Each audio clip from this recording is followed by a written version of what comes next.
अब रतनगढ़ शहर में महिलाओं में होने वाली गायनिक बीमारियों के परामर्श एवं उपचार की सुविधा प्रत्येक बुधवार को शहर के बीरा मंदिर के पास स्थित Bhama medical and general store पर प्रत्येक बुधवार को डॉक्टर आकांक्षा चौधरी द्वारा सुबह 11 बजे से दोपहर 2 बजे तक अपनी सेवाएं दी जाती है, जिसमें महिलाओं से जुड़ी गंभीर व सामान्य बीमारियों का उपचार किया जाता है। जयपुर व बीकानेर से दवा मंगवाने के लिए भी संपर्क करें। तहसील के गांव पायली में स्थित ओमबना धाम की 13वीं वार्षिक उत्सव पर चल रही 7 दिवसीय नानी बाई के मायरा की कथा की तीसरे दिन सोमवार को कथावाचक रणवीर भाई शेखावाटी वाले ने कहा कि जीवन में हमें लालच नहीं करना चाहिए। सांसारिक मोह माया में फंसकर हम लालच करते हैं जो हमारी भगवान से दूरी बनाता है। उन्होंने कहा कि कलयुग के बढ़ती प्रभाव के कारण इस सांसारिक दुनिया में मतलब निकलने की बात कोई भी किसी का नहीं है, लेकिन भगवान हर परिस्थितियों में भक्त के साथ रहते हैं। उन्होंने सोमवार की कथा में नरसिंह मेहता को पत्रिका भेजने के प्रसंग पर विस्तार से प्रकाश डाला। कथा के प्रारंभ में मुख्य यजमान रमेश कंवर जसवंत सिंह दंपति ने व्यासपीठ की पूजा अर्चना की। इससे पूर्व पंडित दिनकर महाराज के सानिध्य में मंदिर परिसर में चल रहे एक कुंडीय यज्ञ में मुख्य यजमान उदय भान सिंह मुनीलाल शर्मा दंपति ने आहुतियां दी। इस दौरान महाराज ने कहा कि यज्ञ एक प्रकार की चिकित्सा है, इसके माध्यम से वायुमंडल शुद्ध होता है व रोग दूर होते हैं।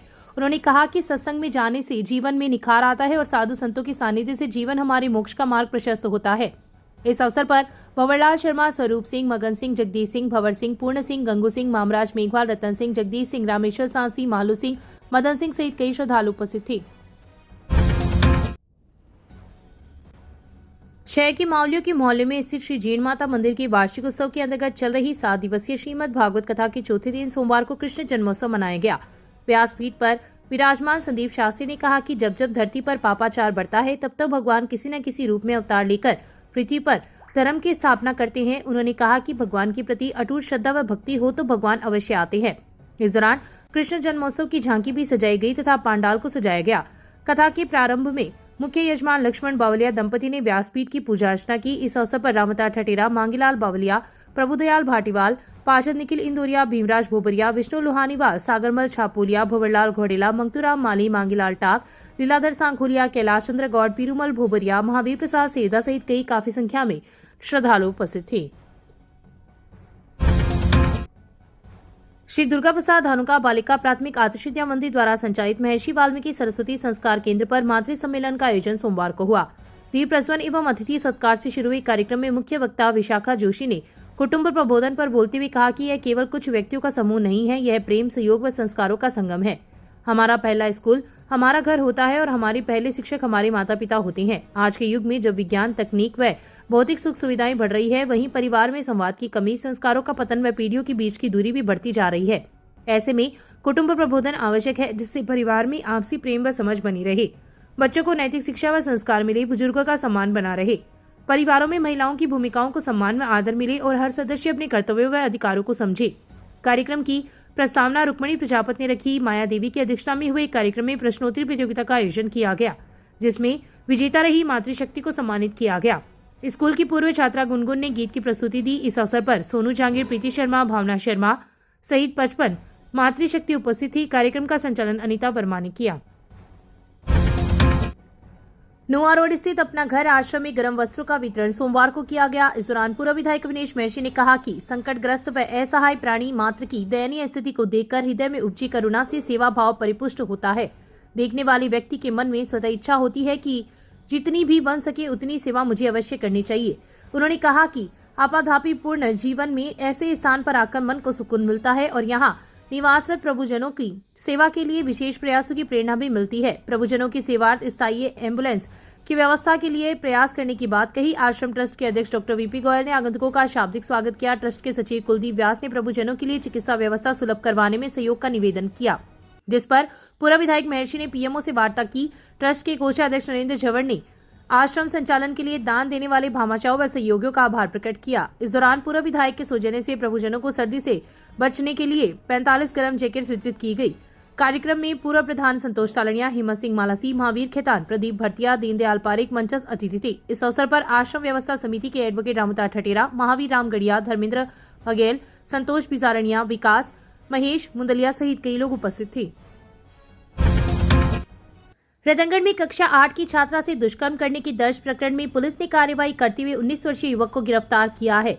डीवाईएसपी इंसार अली ने बताया कि प्रकरण में इरफान लीलगढ़ निवासी रतनगढ़ को गिरफ्तार किया गया है। मामले के अनुसार रतनगढ़ के 42 वर्षीय व्यक्ति द्वारा 19 नवंबर को पुलिस को दी गई रिपोर्ट में उल्लेख किया गया था कि उसकी 13 वर्षीय पुत्री कक्षा 8 की छात्रा है। उसकी पुत्री को इरफान नाम का लड़का स्कूल जाते समय रास्ते में रोककर उसे परेशान करता था। मोहल्ले में ही एक दुकान पर इरफान व उसके दोस्त मिलकर लड़कियों से छेड़छाड़ करती हैं तथा कुछ नाबालिग बच्चों को लड़कियों के मोबाइल नंबर एवं इंस्टाग्राम आईडी लाकर देने के लिए डराते हैं।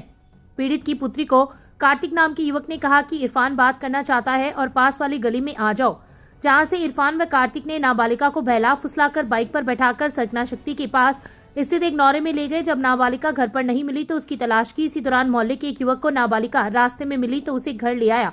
घर आने पर जब परिजनों ने नाबालिका से पूछा तो उसने पूरी बात बताई। उस दौरान सामाजिक डर से परिजनों ने कोई कार्रवाई नहीं की, लेकिन कुछ दिनों बाद इरफान पुनः नाबालिका से बात करने के लिए मजबूर करने लगा तथा स्कूल जाते समय उसे रास्ते में रोक लेता एवं देह शोषण के लिए दबाव बनाने लगा। 15 नवंबर को नाबालिका ने अपने परिजनों को पूरी बात बताई, जिस पर उसे उलाना देने के लिए घर पर गए तो आरोपी ने कहा कि उसके पास अश्लील फोटो व वीडियो है। जब मोबाइल को चेक किया तो कई लड़कियों की अश्लील फोटो व वीडियो मिले। इस दौरान इरफान वहां से भाग गया। अब इरफान फोन देने के लिए धमकियां दे रहा है। मोबाइल का बैकअप उसके पास है और यदि फोन नहीं दिया तो सभी लड़कियों की फोटो वायरल कर देगा।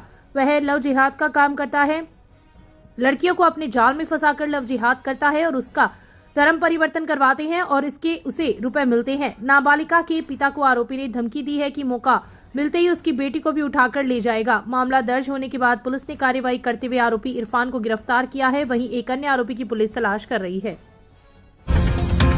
सालासर से सदाशहर की ओर जा रही एक कार मेगा हाईवे पर ITI गोलाई में रविवार की देर रात पलटी खा गई। घटना में कार में सवार 5 महिलाओं सहित 7 लोग घायल हो गए, जिन्हें जिला अस्पताल में भर्ती करवाया गया, जहां पर सभी को प्राथमिक उपचार के बाद हायर सेंटर रेफर कर दिया। सूचना पर हाईवे पुलिस मौके पर पहुंची तथा घटना की जानकारी ली।